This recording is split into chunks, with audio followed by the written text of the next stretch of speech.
गुरुर्ब्रह्मा गुरुर्विष्णू गुरुर्देवो महेश्वरः गुरुः साक्षात् परब्रह्म तस्मै श्री गुरवे नमः। अखंडमंडलाकारं व्याप्तं येन चराचरं तत्पदं दर्शितं येन तस्मै श्री गुरवे नमः। अज्ञानतिमिरान्धस्य ज्ञानाञ्जनशलाकया चक्षुरुन्मीलितं येन तस्मै श्री गुरवे नमः। नमस्कार मंडळी। उद्या व्यास पौर्णिमा आहे, म्हणजेच गुरुपौर्णिमा आहे। त्या अनुषंगाने आपले काही विचार मी आपणासमोर मांडत आहे। व्हिडिओ करण्यास खूपच उशीर झाला आहे, म्हणजे उद्याच्या दृष्टीने नाही, पण आपण मध्ये मध्ये जे भेटत होतो एकमेकांशी यूट्यूबच्या माध्यमातून, ते काही दिवस मला शक्य झाले नाही। आजपासून मी पुन्हा ती गोष्ट माझ्याकडून घडावी ह्या दृष्टीने प्रयत्न करणार आहे। तर मंडळी, गुरुपौर्णिमा हा उत्सव आपल्या हिंदू देशात आषाढ पौर्णिमेच्या दिवशी साजरा केला जातो। आपल्याला माहिती आहे की माता ही प्रथम गुरु आहे आणि पिता हा आपला दुसरा गुरु आहे। त्याच्यानंतर आपण जेव्हा विद्यालयात प्रवेश करतो तेव्हा तिथले आचार्य, आपले शिक्षक हे सगळे आपले गुरु असतात।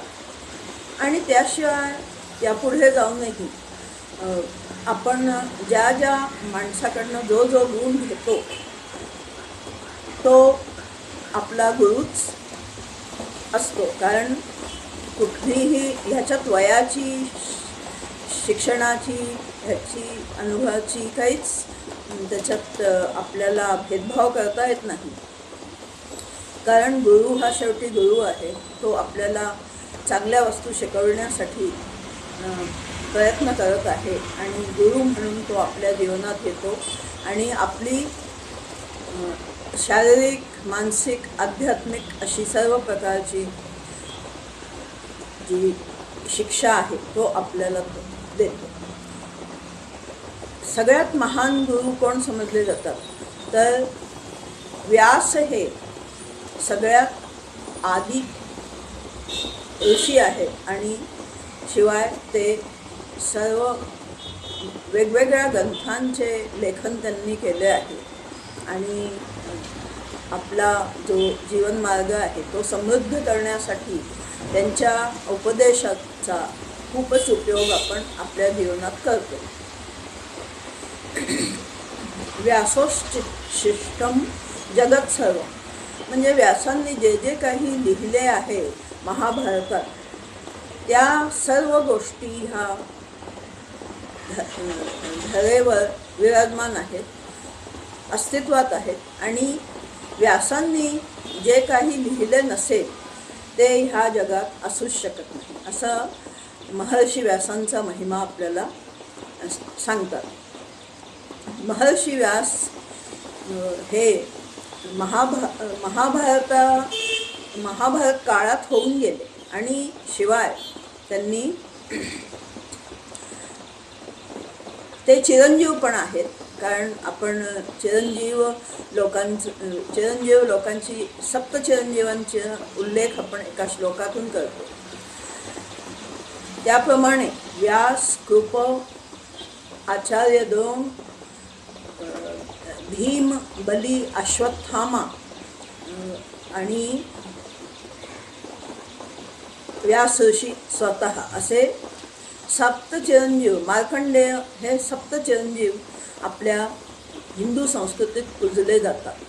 तर हे सप्तचिरंजीव आपण म्हणायचं की ते सदाच चिरंजीव राहून, म्हणजे सदाच ते आपल्या जवळ राहून आपल्याला योग्य प्रकारे मार्गदर्शन करत असतात।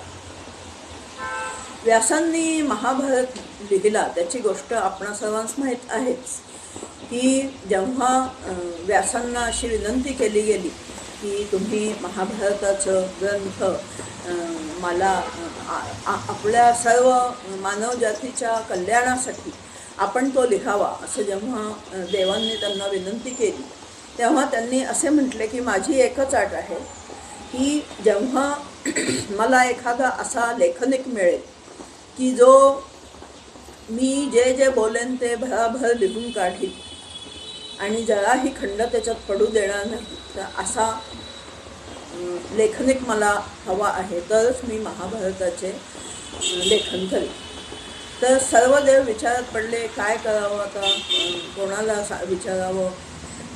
मग त्यांच्या लक्षात आलं की आपल्याकडे अतिशय बुद्धिमान आणि विघ्नहर्ता असा गणपती आहे, जो हे कार्य निश्चितच करू शकतो.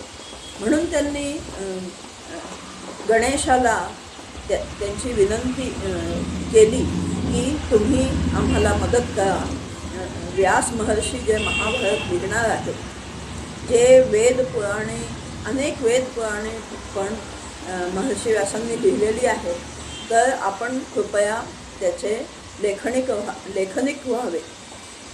असे ऐकताच गणपती बाप्पा आपले तयार झाले, कारण ते सर्व विघ्न दूर करतात आणि ते स्वतः बुद्धीचे मोठे बुद्धिग्राहक आहेत, शिवाय अतिशय चतुरसुद्धा आहेत आणि गणांचा नायक पण ते आहेत.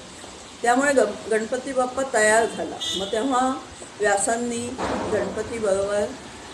गणपती आणि व्यास बसले, त्यांनी भराभर लिहिण्यास सुरुवात केली आणि तो ग्रंथ अस्तित्वात आला. महाभारतात जे नाही ते कुठेही नाही आणि महाभारतात जे आहे ते सर्वत्र मानवजातीत हे प्रसंग आहे असं व्यासांविषयी म्हटले जाते.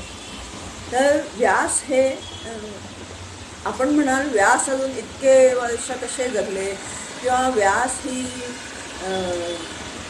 द्वापर युगातच व्यास ही ऋषी होते का, तर आपल्या लक्षात येते की व्यास ही एक उपाधी आहे असे म्हणूया, किंवा पदवी त्यांना दिलेली आहे असे म्हणूया, किंवा एक स्थान आहे. व्यासपीठ आपण म्हणतो, म्हणजे जगातला जो सर्वोत्कृष्ट जो महर्षी व्यास आहे, त्यांच्यामुळे हे सर्व जग अस्तित्वात आले. वेद निर्मिले आणि महाभारत, रामायण इत्यादी सर्वच युगांमध्ये सुद्धा महर्षी व्यासांनी ही भूमिका बजावली. गुरुची भूमिका बजावणे ह्यालाच व्यास ही संज्ञा दिली गेली आहे. म्हणजे व्यास हे केवळ एकच नव्हते, तर अनेक युगांमध्ये अनेक पृथ्वी गंगा ज्या आहेत, आकाशगंगा ज्या आहेत, त्या सगळ्यांचे नियोजन आणि त्यांना बुद्धी, ज्ञान वगैरे देणे हे सर्व व्यास ह्या एकमेव अर्थात हे सगळं समाविष्ट होतो. की जन्मोजन्मीचे जे आपले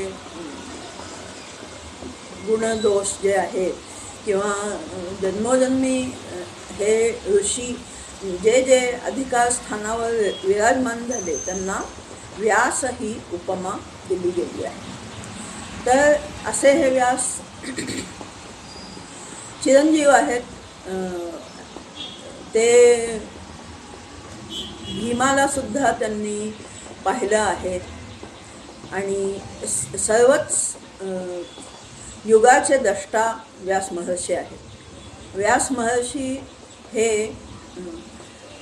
इतके बुद्धिमान होते की गणपती त्यांचा लेखनिक म्हणून व्हायला तयार झाला. तर हे व्यास महर्षी केवळ महाभारत त्यांनी लिहिले असे नाही, तर चारी वेद म्हणजे ऋग्वेद, यजुर्वेद, सामवेद, अथर्ववेद हे सर्व वेद त्यांनी लिहिले. वेद लिहून शिवाय अजूनही काही ज्ञान त्यांच्याजवळ होते, ते त्यांनी उपनिषद आणि आरण्यके निर्मित केली. नंतर ब्राह्मण निर्मित केले. ब्राह्मण हे एका पुस्तकाच्या ग्रंथाच्या स्वरूप त्याला अरण्यक अशी संज्ञा दिली गेलेली आहे. तर अशा प्रकारे महर्षी व्यास तर महान होतेच, पण आपल्या आयुष्यातही आपल्याला असे अनेक गुरु सापडतात जे आपला जीवन सुकर करतात.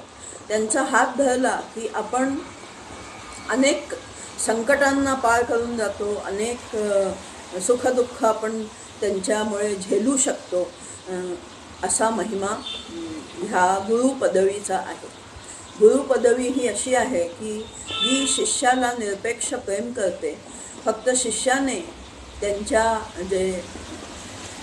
त्यांच्या आज्ञेचं पालन केलं पाहिजे आणि अगदी अनन्य भक्ती जेव्हा आपण करतो तेव्हा कृष्णासारखा देव जगद्वंद्य असा विश्वगुरु होतो आपण पाहिलं तर. म्हणून ह्या व्यासपौर्णिमेला थोडासा हा असा कृतज्ञता व्यक्त करण्यासाठी गुरूंप्रती आपण हा व्हिडिओ केला आहे.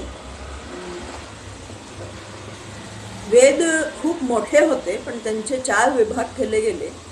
प्रथम ऋग्वेद, द्वितीय यजुर्वेद, तृतीय सामवेद आणि चौथा हा अथर्ववेद. ऋग्वेद हा 10,365 मंत्रांचा एक समुदाय आहे. त्यानंतर यजुर्वेदामध्येही ऋग्वेदातील मंत्र आहेत पण त्यांची म्हणण्याची पद्धत थोडी वेगळी आहे. आणि शिवाय यज्ञप्रिय जे लोक असतात त्यांनी यजुर्वेदाचं अध्ययन करावं. सर्व गोष्टींसाठी काय काय यज्ञ केले जातात ह्याचा उल्लेख ह्या यजुर्वेदात आहे. तिसरा सामवेद. सामवेदाने पण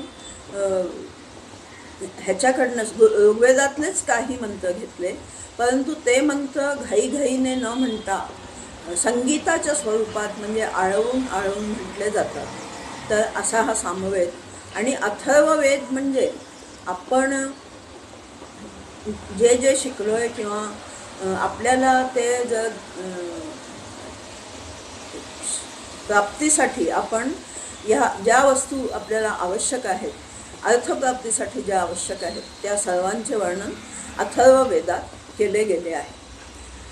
ब्राह्मणे, आरण्यक, उपनिषद हे पण वेदांचाच तसा भाग आहे.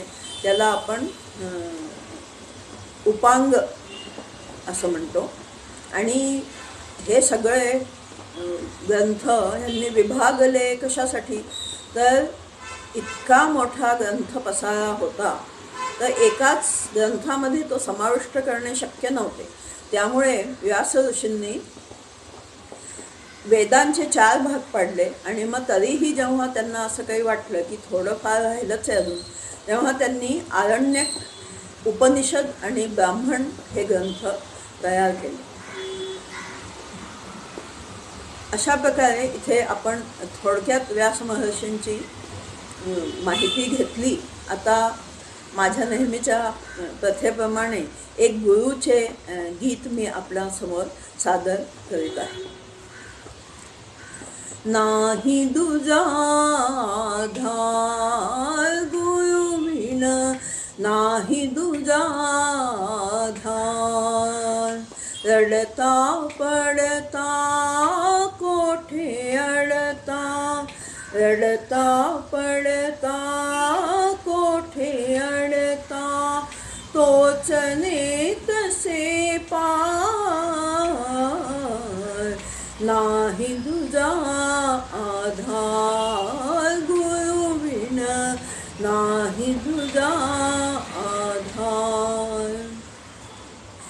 गुरु परमेश्वर, गुरु माऊली, सदा सुखाची देई सावली. भक्तांसाठी गुरु होनी, भक्तांसाठी गुरु हो